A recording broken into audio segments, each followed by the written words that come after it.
اشوف المجموع ده.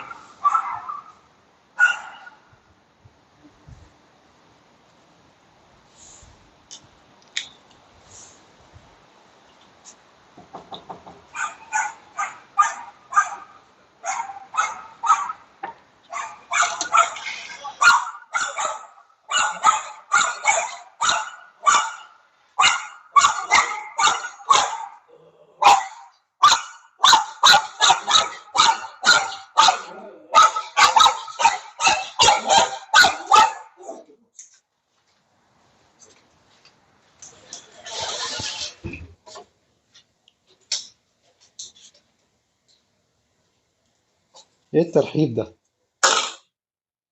بتشم دلوقتي يعني جديد؟ ترحيب.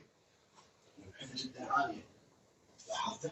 يا. هاي فيها مش طبيعي. بس لو خدت بالك ان ده خوف. البلوك أوضح يسمع. اه طبعا عشان صوته رفيع. بس خدت بالك انا لما قدمت لقدام هو بيرجع. بس بدأ يطمن لما ايه شم ريحة.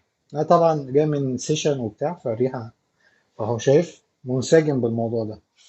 لكن هو ده خوف. عشان كده بيرجع لورا. مش بيقدم. هي. شوف الحذر عشان المسه. اهو. شايف رفعة الايد دي ان هو لسه مش مطمن قوي. اول ما يشم بزيادة هتلاقيه بدأ يهدى. هو مشغول دلوقتي بحكاية الشم ليه؟ لان هو عنده قد ايه؟ معدي السنة صح؟ عشان الجواز. هو دلوقتي بيشم ريحة يمكن الاقي مكان او يجيب لي عروسة يعني من الاخر. عروس. ايه مستغرب العروسة؟ طيب هنشوف المشاكل يا جماعة ونكمل الفيديو خلاص. هي نو نو نو. الشنطة ما فيهاش تريد يا نصاب. ما فيهاش حاجة. طيب ندخل. طيب خلاص بقى كفاية. طيب احنا دلوقتي دخلنا وشوفنا رد الفعل والنباح. طبعا هو الاونر بيشكي من النباح الزيادة. والمشكلة انه فعلا صوته رفيع قوي طبعا الانواع دي. فبيسمع يعني بيجيب مسافات ما شاء الله. غير الازعاج لنفسك يعني والموضوع لو سيبته بيزيد قوي يعني ممكن بعدين الكلب بياخد الثقة الزيادة دي قوي مع انه هو جبان. بس بياخد ثقة في حتة النباح فتلاقيه اتطور الموضوع معاه انه ممكن ايه يبدأ يهجم. اه طبعا ده مش كلب هتخاف منه في هجوم بس برضه ما تضمنش لو طفل او خاصة البنات برضه بيخافوا والكلام ده. فعشان اقدر نحدد المشكلة مش المشكلة حل المشكلة لازم نعرف المشكلة في ايه. هو شخصية؟ لا. طيب لما بينبح مفيش رد فعل منك فاهمني. انت ما بتديلوش رد فعل فهو خلاص زودت. هنعمل اختبار صغير دلوقتي خليكم معايا عشان لو انت بتشكي من نفس الفكرة تقدر تحلها في البيت. انا عايزه بس يطلع بره يبدأ يخبط يعمل اصوات زي ما هو حاسس. انا هشغله بالتريد معايا ونشوف رد الفعل ايه. هنعاقب ازاي ونكافئ ازاي ده المهم جدا. انا هركز عليه هو لان هو اللي بيقعد معاه اكتر. انت بتشوفه بس مش زيك. مش زيه. هي هو اسمه ايه؟ لوكي. لوكي. يلا خليه يطلع. هو دلوقتي تفكير الكلب فين؟ اهو سابني وراح ركز عليه برضو. سابني وراح على حركة. هي نو. هي نو. هي. شايفين؟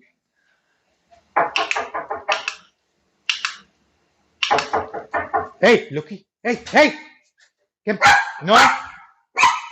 تعالى من هنا معلش. خليك من الناحية دي. هي. دلوقتي انا بشغل تفكيره بايه؟ بالتريت. طيب لو هديت التريت او قللت التريت هينبح ده طبيعي لان هو دلوقتي دماغه مشغوله بحاجه معينه. خليه لو في جرس. في جرس. نو. هي نو. جود بوي. جود بوي. المهم في الموضوع حتى اشاره نو ادي اشاره نو معايا انا. ادي نو. هي نو. شايف خطة رجلي مع الموضوع. انا بخلي تفكيره يفصل مع اللي بيعمله. هادي بياخد. طب هل الموضوع ده يبان من اول مره؟ لا. انا هطمنه اكتر بس عايز رد الفعل يبان اكتر معايا.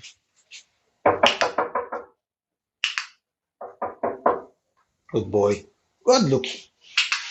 جود لوكي. هي جو. طيب نبعد بقى شويه عن الباب ونشوف رد الفعل. انا في فيديو كنا عاملينه برضه عن النباح بس الشخصيه تختلف خالص عن ده. هي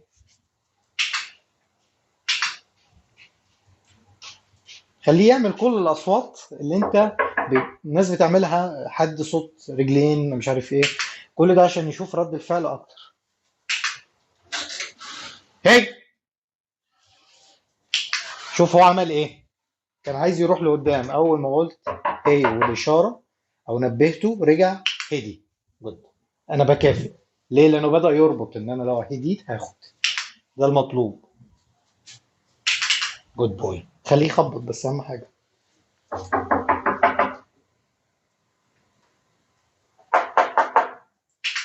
جود بوي. طيب عشان اطمنه واعرفه ان الشخص اللي بره ده انت تعرفه، فما مفيش داعي للنباح او دور الحراسه اللي انت عايشه، هيفتح الباب ويوريه نفسه، يعني يبقى واقف على الباب. تعال تعال، اقف هنا على الباب، اقف على الباب. تعال بس.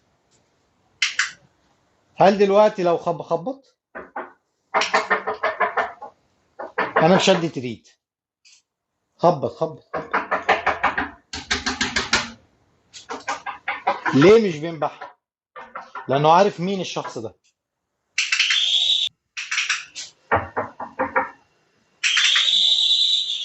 اوبن.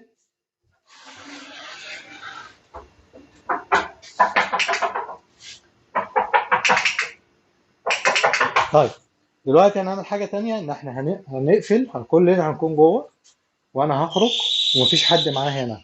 عايزه هو عشان هو اللي هيكون معاه كلمة نو، هوريها له ازاي دلوقتي، ولو زودها خبطة ويبقى معاه واحدة تريد. ما دام هو نقدر نقول بيشوفوا كام ساعة؟ 24 ساعة. ده حلو قوي، ده هيساعدك قوي في الموضوع. يلا ستوب دلوقتي. مش